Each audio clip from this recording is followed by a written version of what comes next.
சென்னை அடையாறில் உள்ள பள்ளியில் கூடுதல் கல்வி கட்டணம் வசூலித்த விவகாரத்தில் பெற்றோர்களுக்கு ஆதரவாக இருந்த ஆசிரியர்கள் நீக்கப்பட்டதை கண்டித்து நூற்றுக்கணக்கானோர் பள்ளியை முற்றுகையிட்டு போராட்டத்தில் ஈடுபட்டு வருவதால் அங்கு பதற்றம் நிலவி வருகிறது.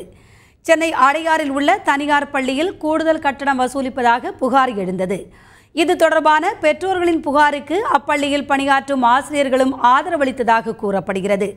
இதனையடுத்து கல்வி கட்டண புகாருக்கு ஆதரவாக செயல்பட்ட 9 ஆசிரியர்களை பள்ளி நிர்வாகம் நீக்கியிருப்பதாக தகவல்கள் தெரிவிக்கின்றன.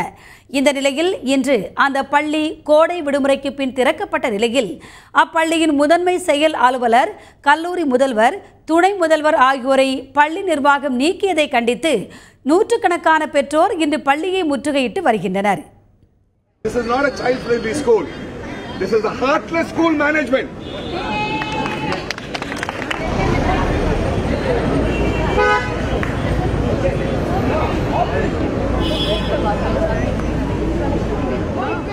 இந்த நிர்வாகத்துடைய அணுகுமுறை எப்படி என்றால், முந்தைய நாள் 2 நாளைக்கு முன்பு டீச்சர்ஸ் வந்தாங்க.